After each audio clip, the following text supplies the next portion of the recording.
Hey, welcome back. We're picking right back up with Genesis chapter 34.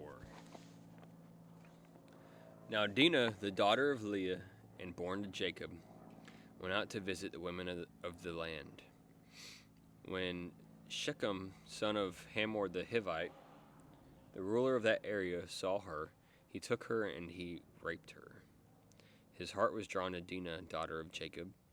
He loved the young woman and spoke tenderly to her.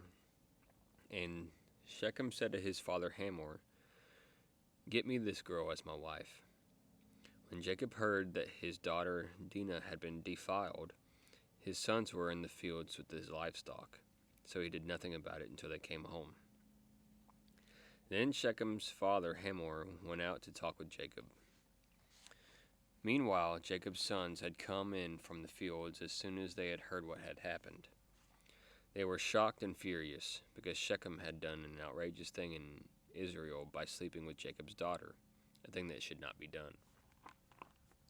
But Hamor said to them, "My son Shechem has his heart set on your daughter. Please give her to him as his wife. Intermarry with us, give us your daughters, and take our daughters for yourselves. You can settle among us. The land is open to you. Live in it, trade in it, and acquire property in it." Then Shechem said to Dinah's father and brothers, "Let me find favor in your eyes, and I will give you whatever you ask. Make the price for the bride and the gift I am to bring as great as you like, and I'll pay whatever you ask of me. Only give me the young woman as my wife." Because their sister Dinah had been defiled, Jacob's sons replied deceitfully as they spoke to Shechem and his father Hamor. They said to them, "We can't do such a thing. We can't give our sister to a man who is not circumcised. That would be a disgrace to us. We will enter into an agreement with you on one condition only, that you become like us by circumcising all your males. Then we will give you our daughters and take your daughters for ourselves. We'll settle among you and become one people with you. But if you will not agree to be circumcised, we will take our sister and go." Their proposal seemed good to Hamor and his son Shechem. The young man, who was the most honored of all his father's family, lost no time in doing what they had said, because he was delighted with Jacob's daughter. So Hamor and his son Shechem went to the gate of their city to speak to the men of their city. "These men are friendly toward us," they said. "Let them live in our land and trade in it. The land has plenty of room for them. We can marry their daughters, and they can marry ours. But the men will agree to live with us as one people only on the condition that our males be circumcised, as they themselves are. Won't their livestock, their property, and all their other animals become ours? So let us agree to their terms, and they will settle among us." All the men who went out of the city gate agreed with Hamor and his son Shechem, and every male in the city was circumcised. 3 days later, while all of them were still in pain, 2 of Jacob's sons, Simeon and Levi, Dinah's brothers, took their swords and attacked the unsuspecting city, killing every male. They put Hamor and his son Shechem to the sword, and took Dinah from Shechem's house and left. The sons of Jacob came upon the dead bodies and looted the city where their sister had been defiled. They seized their flocks and herds and donkeys and everything else of theirs in the city and out in the fields. They carried off all their wealth and all their women and children, taking plunder everything in the houses.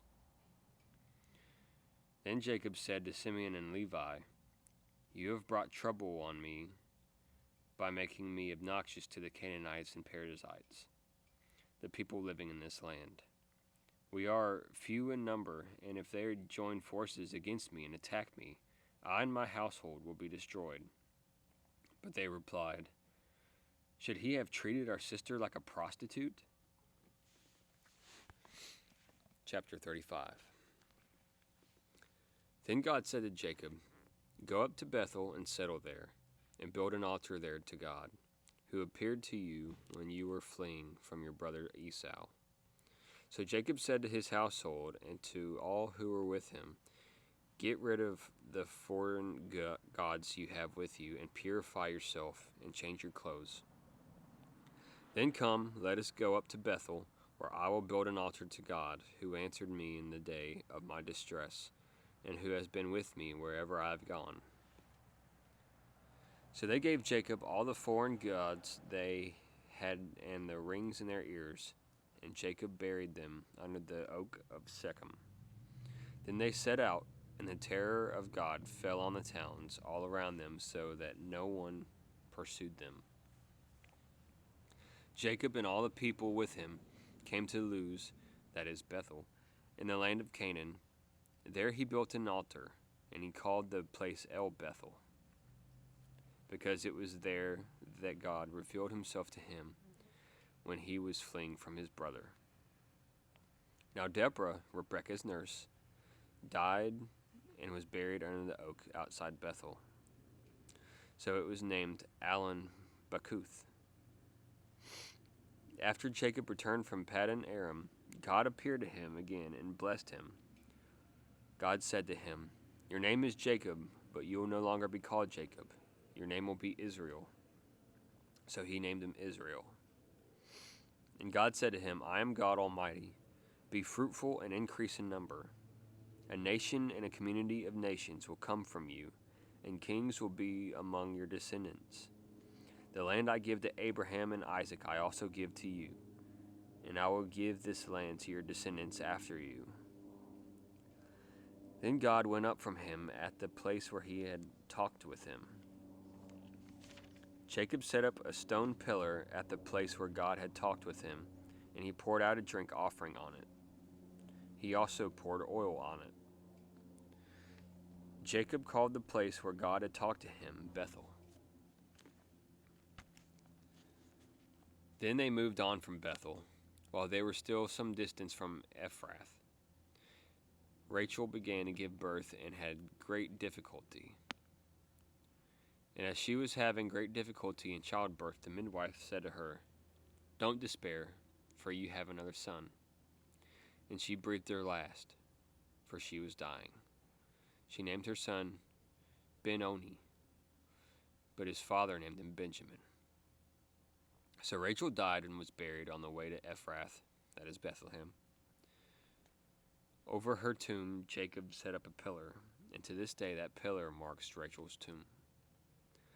Israel moved on again and pitched his tent above Migdal Eder. While Israel was living in that region, Reuben went in and slept with his father's concubine Bilhah, and Israel heard of it. Jacob had 12 sons, the sons of Leah: Reuben, the firstborn of Jacob, Simeon, Levi, Judah, Issachar, and Zebulun. The sons of Rachel, Joseph and Benjamin. The sons of Rachel's servant Bilhah, Dan and Naphtali. The sons of Leah's servant Zilpah, Gad and Asher. These were the sons of Jacob, who were born to him in Paddan Aram.